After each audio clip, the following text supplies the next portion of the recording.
So we're going to talk about Native American policy. This is the beginning of period 6, and so this is not fair game for the final exam on Monday. We're just starting it today so I could give you a weekend to get ready for that final exam on Monday. But you will notice that the presentation for today is titled 1836 to 1924. So we're going to go backwards a bit to meet up with the last time we talked about Native Americans, which was Jackson, right, and Indian removal and what happens from that point forward.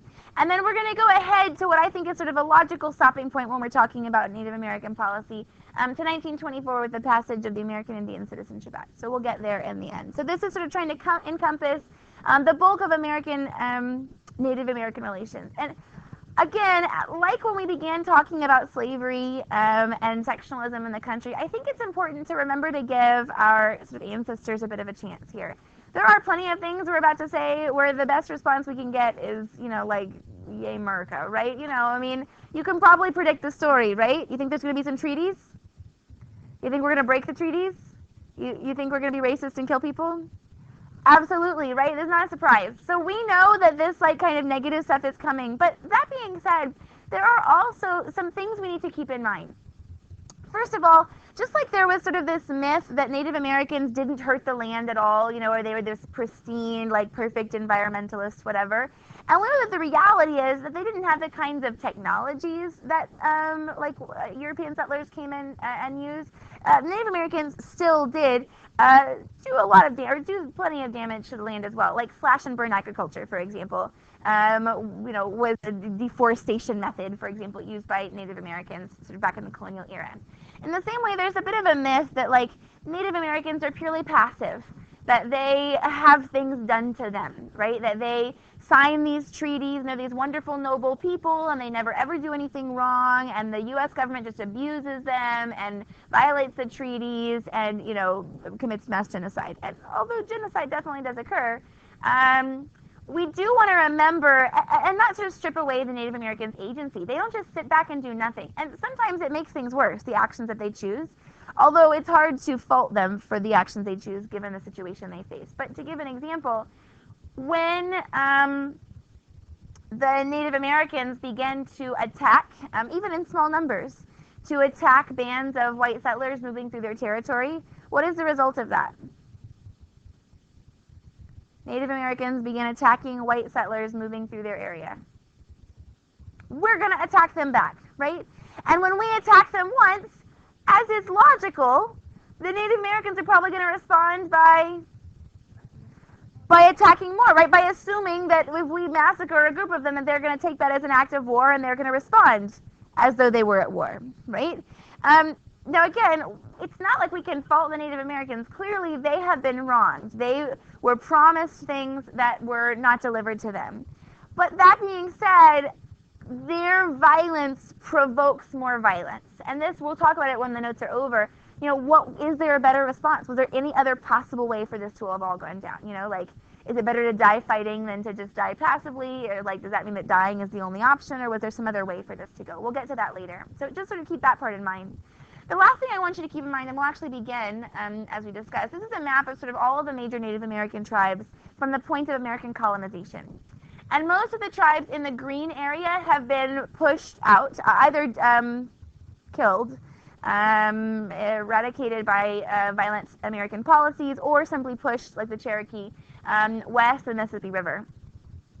There's a whole bunch of tribes here, and we need to understand we need to make some generalizations about tribal structure. Now, know that when we talk about the Indians or the Native Americans, that we're talking about this really diverse group of individuals, right? Each tribe has its own customs and practices. Each tribe has its own form of political and social organization. So there's a lot of diversity in the sort of Native American world.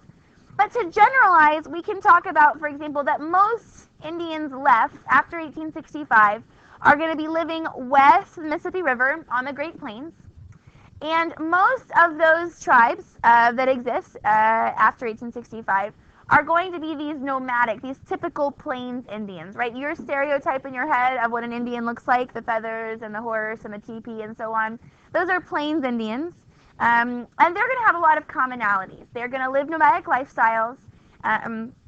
Their lives were revolutionized by the advent of the horse, or the bringing of the horse to the New World that began in the... When did we get the horse here? The Columbian Exchange. Good. So that has sort of changed their way of life. They tend to follow the buffalo. They have really, really large, like, geographical areas that they tend to live in. There's no sort of small location because they follow the buffalo and these, like, seasonal migratory patterns.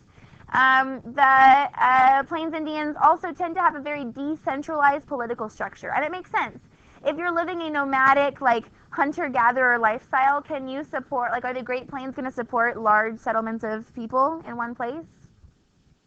No, like, you need to be broken up into a whole bunch of small bands because, you know, you can't support a large camp of people in a particular location. So, although there are tribe distinctions, like the Sioux are probably the most famous tribe in the West.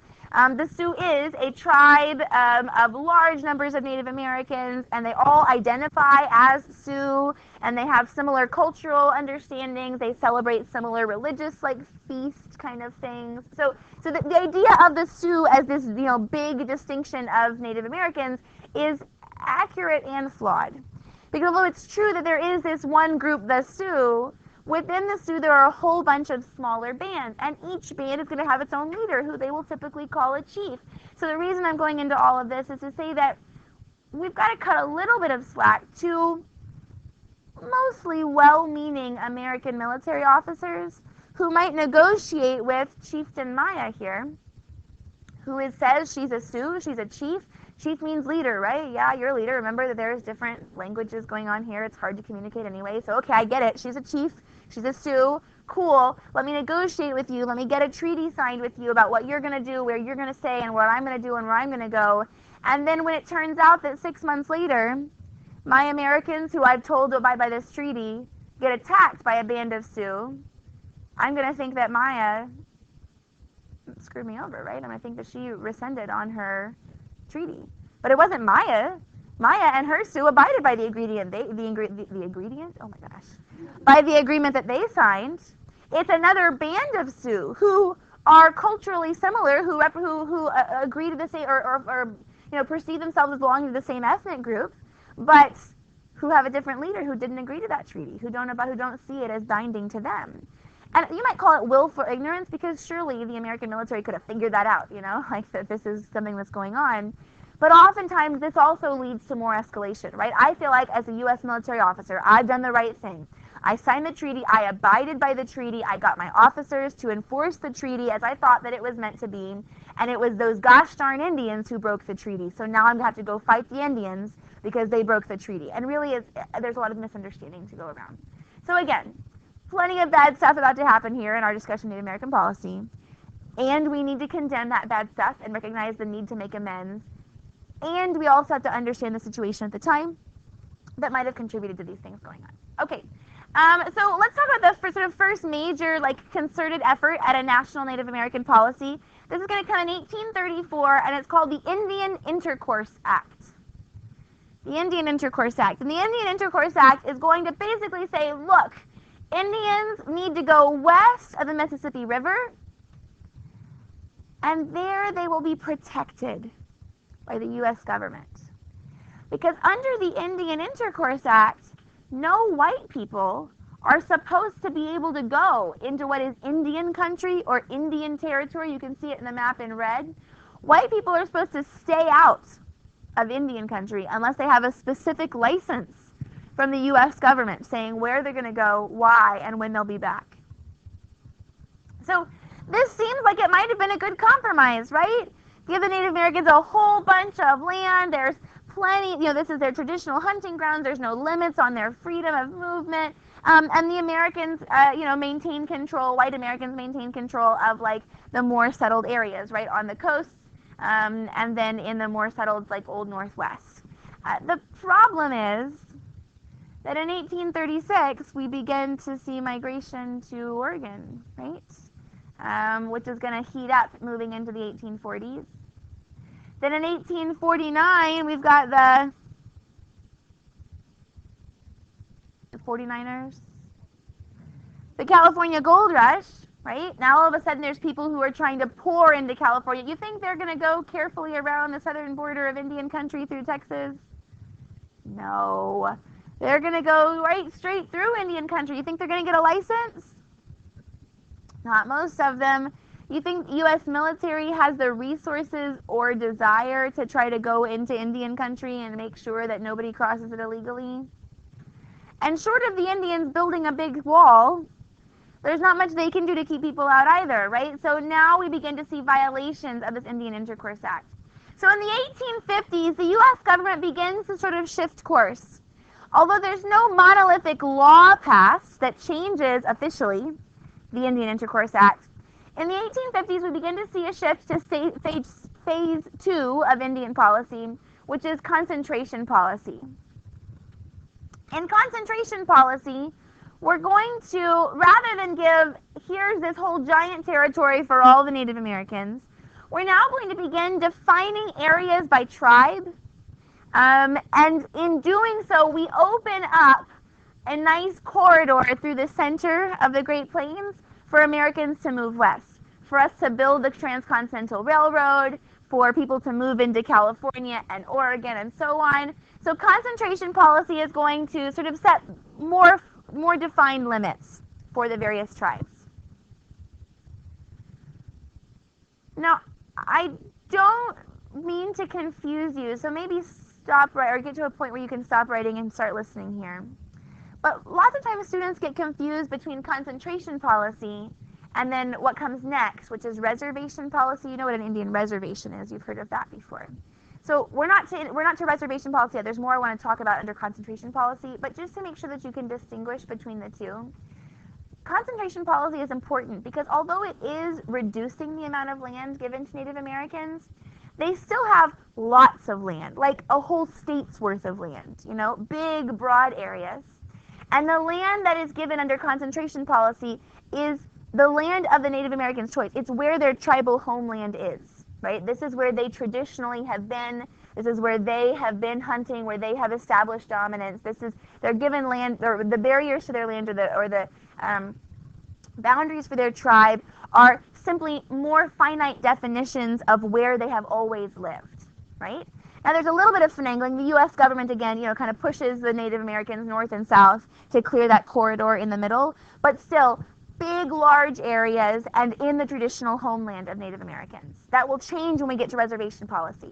But for now, in concentration policy, again, keep that in mind. They're still in their traditional homeland, and they still have plenty of land to live nomadic lives. They're still being able to live and hunt and socialize in the same ways that generally the same ways that they have for most of the time. I did some research when I was in college. One of the things that I found was this treaty that was signed with a particular tribe. I think it was of Crow Indians. And the treaty says that we will abide by this treaty as long as the waters run and the grass grows. Or, at least 6 or 7 years. So, okay, so then what happens next? Well, what happens next is we find gold and silver and other minerals that we think are pretty valuable. And we find it in many of those Indian territories. In Colorado, for example, outside of Denver, in the Black Hills of the Dakotas, there's lots of gold in the Black Hills. And you might ask, how did people find the gold if they weren't supposed to be there in the first place? And the answer is, remember, y'all, this is the 1860s. There's no, satellite technology to monitor people's movements. There's, wide open spaces with no settlements, and no infrastructure. So, maybe I get on a train and say I'm going to California, but I run out of money somewhere in the middle of the country. So I get off the train and I walk for a while until I find a place that looks good to settle. And one day, and who's going to stop me? It's not like the U.S. Army has the resources to constantly comb through every square mile of this ginormous expanse of the American West. So people just sort of slowly kind of end up in these places. And they discover resources and they write back to their families. And then the news spreads and suddenly everybody shows up, and wants these resources. And the Native Americans, with some justification, are perturbed that these darn white people have come in and are disrupting their, like the herds of buffalo or their, prey animals or their stealing, resources from the Native Americans. So there are some small raids. Native Americans will attack these white people who have, infringed upon Native American territory. But we don't know how this is going to go. Even if it's justified, some Native American people attack some white people. Who's the U.S. Army going to run in to protect? The white people. One example of that happens at the so-called Sand Creek Massacre. This is in 1864. By the way, that's during the Civil War. The Civil War is currently ongoing. But at the Sand Creek Massacre, some Americans, white Americans, settled in and around outside of Denver. You can see them on the map here. Report that they've been harassed by these Native Americans. So the U.S. Army sends out Colonel Shivington and his men. And Shivington is this terrible excuse for a human being, and he's super racist. This is a quote from him. He says, "Kill and scalp all, big and little," meaning kill them all. Take no prisoners, men, women, children, kill them all. And so his contingent of U.S. Army soldiers happens upon a camp at a place called Sand Creek and massacres 700 Native Americans, just kills every single one of them. Well, again, you know how that's going to turn out. The Native Americans are going to respond by attacking, fighting back, and so we're going to end up in essentially war in the West. In a big way, we see the Sioux War, which occurs off the Bozeman Trail in like Minnesota and Wisconsin. Here we're going to see the Sioux attacking and trying to defend their traditional land from Americans who are trying to follow the Bozeman Trail to get to gold, deposits of gold. The U.S. Army comes in again. At one point, 88 soldiers will be killed by a Sioux raid, and then that's, of course, all the excuse the Army needs to send in the big guns and really attack the Sioux in a big way. While we're here, we should talk about who's doing a lot of this fighting. As the Civil War ends, lots of white Americans withdraw from the Army. They end their term of service. They go back. They're trying to rebuild the economy. They get jobs, whatever it is. But one large group of Americans who really don't have a lot of other opportunities are African Americans. And so we actually see black Americans who join the U.S. Army or stay in the U.S. Army after the Civil War. And they're sent in large numbers out to the West. And they get really involved in these Indian wars. The black soldiers get this nickname, the Buffalo Soldiers, which is a little bit, sort of begins as derogatory and then becomes this source of pride. So it had to do with the texture of these black soldiers' hair and sort of in comparison to sort of the texture of some buffalo hides. But the black soldiers then sort of flipped this on its head, and they became known as really, really brave soldiers, right? Brave like the buffalo. They run together and they sort of conquer these other groups. Buffalo soldiers organize civil rights campaigns. They're really ineffective because of the sort of era that we're in at the time. But this becomes a big deal. In about 40 years, we're going to get to the Spanish-American War. In 1898, that's not until period 7. But the Spanish-American War, the best and most experienced troops in the entire U.S. Army are American black soldiers, these Buffalo soldiers who have been out in the West fighting Native Americans, while most white soldiers either are in cushy desk jobs or positions of leadership or simply are not in the Army at all, and they join up only when there's a big conflict. One more interesting thing to think about, though, is that, of course, this is a group of people who have been oppressed, helping to oppress other people, and how that sort of dynamic works, and how does nationalism and racism play in, and can people who have experienced racism be racist themselves, and how does that all play out? Those are some interesting and big questions to consider. So in 1867, after a whole bunch of fighting, right, throughout the Civil War, there's fighting, they've had these massacres and so on, an Indian Peace Commission is drawn up. It's mostly white guys and military men, but also includes one token Native American chieftain. And the Indian Peace Commission decides that the only real hope for peace is the Reservation Policy. We tried to let the Native Americans have their big territory, but it's just not working. They just can't seem to, leave the white settlers alone. That's not going to work. So Reservation Policy is a move to ostensibly allow more protection for Native Americans. If we put Native Americans in a smaller geographical area, put them in a smaller area, in a littler place, and if we put them in a place where we feel like we are able to protect them, A place where we have access to U.S. Army bases, or where there's less likelihood to have a clash, read less valuable land, then that's the only real way we're going to be able to save the Native Americans. We can't allow them to continue to exist in the West. So goes this commission. So then we begin this idea of reservation policy. And again, how is this different from concentration policy? The areas of land given to each tribe are much, much smaller, which means what? Can they have a nomadic lifestyle? No, much smaller. We're trying to force them basically into agriculture. And they're going to be moved. They're going to be asked to leave their traditional homeland and be moved to a location of our choice. Places where the land is less valuable, or closer to a U.S. Army base or a fort, where we think we can keep a better eye on them or protect them in a better way. Now again, we can see the flaws in this. We can see why this is a problem. But on the other hand, if you want to protect Native Americans from white settlers coming in to take their land, and there are way more white settlers than there are Native Americans, then what do? It hasn't worked. We haven't been able to keep white settlers out of Native American land. So this seemed like the only way we could use the power of the U.S. government to protect Native Americans. They're going to have to be wards of the state. But the Native Americans really don't want to go to reservations. They don't want to leave their traditional homelands. They don't want to have to leave their way of life. And so we see an uptick in violence, even as reservation policy is supposed to help to promote peace. One of the most famous of those examples of violence is the Battle of Little Bighorn, sometimes called Custer's Last Stand. So the Battle of Little Bighorn, there have been reports of the Sioux raiding in this, in this region where white settlers, are afraid and think that, they're being threatened. And so Lieutenant Colonel Custer he had fought during the Civil War. He was a decorated veteran of the Civil War. And he is going to lead his men to try and go and find this band of Sioux. And they think they send out some scouts, and they think that they know where a Sioux village is, and they think that there is like a raiding party is gone. So they think they're going to attack this village while there's no young men in the village, like the young soldiers or braves or whatever, warriors, they think are off somewhere else.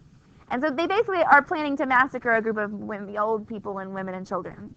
But it turns out that the camp they found was not a base camp with women and children, but was a camp of 2,500 Sioux warriors getting ready, massing together to attack and defend their territory. Who do you think wins? Well, it's sometimes called Custer's Last Stand. Custer doesn't win, let me tell you that. So it is a massacre for the U.S. Army, and the U.S. called it a massacre, right? This is the Native Americans have massacred our American soldiers. Remember, this was a group of armed U.S. soldiers who willingly chose to attack this settlement that they thought was going to be a group of women and children. I think massacre might be a stretch. But in any case, every single one of Lieutenant Custer's men are killed. Every single one of them. The only two that survive are two scouts who were not there at the time. They had gone a different direction to scout out and see if they could find which way the raiding party went. And so they weren't there. They're the only ones that survived. Everybody else is killed by the Sioux braves. What do you think is the result of this? Yay, Native Americans! They won one! They totally deserve that! And no? What happens? More fight. How do you think the U.S. Army responds? Oh, heck no, right? And they're going to send much larger contingents of U.S. soldiers. The U.S. soldiers are going to be much less willing to try to find peaceful solutions. They're not going to care about whether or not they're finding the raiding party. They're going to just look to kill any Indians they can find. Violence will really escalate after this battle at Little Bighorn. And then as we move into the 1870s, things just get worse, because now it's not just violence, it's not just the U.S. Army that the Native Americans have to worry about. It's also just this continual influx of settlers who are moving west, new technology, more railroads are being built. The railroads hire buffalo hunters, like professional hunters, because the buffalo were a big problem for the railroads, right? Even once the railroads are built, if a herd of buffalo decides to hang out where there's a railway line, that's a big problem. You can't get the trains through, right? So the railroads, they hire buffalo hunters, and buffalo hunters can kill 100 buffalo in a day, each one. And they just leave them, right? The carcasses out there rotting. They don't use the buffalo. This is not sustainable. The Native Americans are not only hurt by this economically because the Native Americans, rely on the buffalo, who are now being hunted to extinction. But also the Native Americans just feel like it's this insult, to abuse, because the Native Americans use every part of what they killed. Of course they killed buffalo, but in order to eat, in order to provide for themselves. So the Native Americans are being threatened sort of on all sides. And so things get pretty rough. And this group of Sioux, known as the Lakota Sioux, developed sort of a new religious philosophy known as the ghost dances. And it's kind of this weird mix of like Christianity / Native American religion. This Lakota Sioux brave goes out in the wilderness, and he has this vision. His name is Wovoka or Wakova, W-O something. And he has this vision, and in it, Jesus tells him, so this is the Christianity mixed in, so Jesus appears to him and tells him that they need to dress themselves in pure white garments, and they're going to do these special ceremonial dances, and if they do them faithfully, that the day is going to come when all the Indians are going to be lifted up from the surface of the earth. God will wipe clean the earth of all the white people, all the people who have been hurting them. And then they'll be able to come back to earth, they'll be put back on earth along with their ancestors to enjoy, like now, the unspoiled, restored world. Now, it's not exactly a violent philosophy, right? They're just going to do some dances. And they believe that that's going to allow this, this whatever prophecy to come true. But I mean, they are sort of hoping for God to wipe out all of the white people. So I mean, it might be a little bit threatening to white people, maybe. Anyway, they begin to engage in these ghost dances, and the white people do not understand it at all. People who live near these like settlements of Native Americans, they just feel like, why are they doing this at all hours of the day? And it just seems threatening. And they hear that something about restoring their ancestor. It just seems whatever. So there's a lot of like tension building up.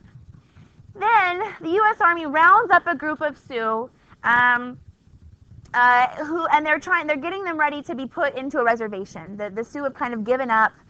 They've been kind of running away from the U.S. Army, but they've been caught now, and they're kind of rounded up and put into this camp at a place called Wounded Knee Creek. And so the creek is on one side, and then there's a bluff on the other, right? So like some hills, so like higher ground, and then some lower ground, and then the creek. And so the Indians are sort of camped there at the creek. They're surrounded by the U.S. Army, and they're doing these ghost dances. And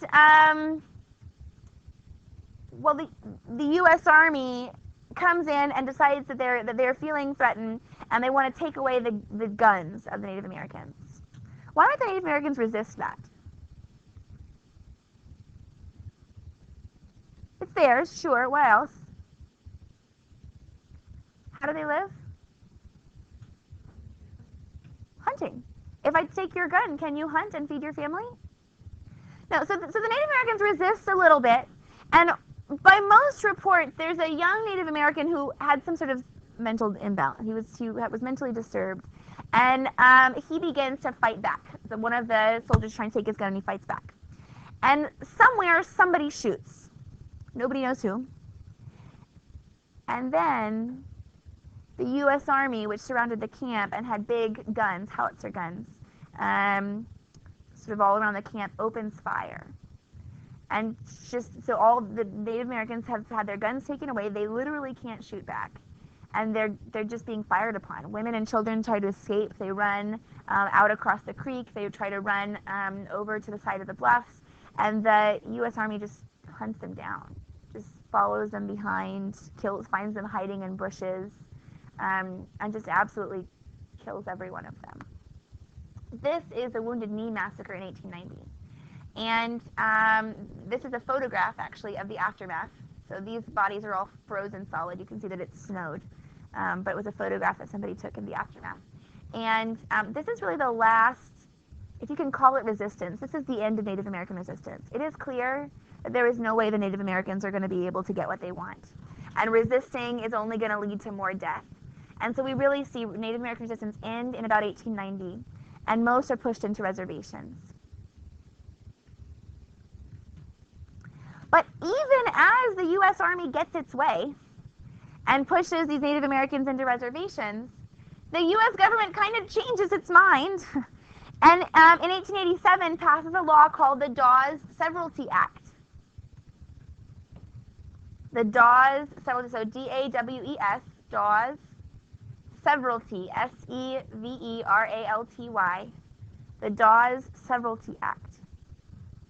And the Dawes Several Act, this is the fourth phase of U.S. Native American policy. And this is an assimilationist policy. What it basically says is, hey, look, these reservations, I know we just killed a whole bunch of people trying to get them to go to reservations, but you know, if we divided the Native Americans up into small families and gave them their own homestead, just 160 acres per family, we could free up some more land for white settlement. And we can Americanize them, and they'll be nice, good farmers, and they're going to live like us, and they're going to be better for democracy and capitalism and all that. So the Dawes Several Act basically creates a homestead act, but for Native Americans. So now, instead of granting further reservation land grants, right, big grants of land, or, well, big block grants of lands to tribes, the Dawes Several Act is going to give grants of land only to individual Native American families. And this, y'all, is the death of, or in many ways, the death of Native American culture. Because how can you continue with Native American religious beliefs? How can you continue with communal practices? How can you continue with these like extended family bonds that were so common to Native American culture if the tribes are being broken up and pushed into these small, isolated homesteads? And how can they continue any form of hunting if the only land they're given is these 160 acres, barely enough to farm, right? They're going to be forced to adopt new ways to make a living, or, you know, not, right? And this, then, is the policy of the U.S. government towards Native Americans all the way through the 1920s, actually through the 1930s. In the 1920s, the last sort of like, I'll come to that in a second, the last sort of modification to come to Native American policy is after World War I. And the U.S. government in 1924 will pass the American Indian Citizenship Act. And the American Indian Citizenship Act basically says that Indians can be citizens if they want. Because through all of this, not only were the Native Americans being told what to do, but they weren't given any U.S. citizenship rights. But the Indian Citizenship Act does allow them to choose American citizenship if they want. So then my last point here, the Carlisle School, one last detail. This was a privately owned school, there were many like it, that would take young Native American children from their families, force them to cut their hair, punish them severely if they spoke their native languages, and basically through immersion, try to force them to be white, or to act white, whatever that means, to try to allow them to better assimilate into U.S. society. Richard Pratt, the man who founded the Carlisle School, one of his most famous quotes is, "They have to kill the Indian to save the man."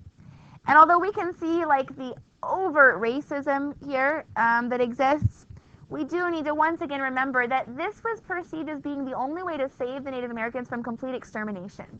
The thought was that if they didn't adapt white ways of living, if they didn't adapt more civilized ways of living, they wouldn't be able to survive. And so we needed to force them into civilization, as we defined it, to allow them to in any way survive, which is pretty sad. So at that, questions?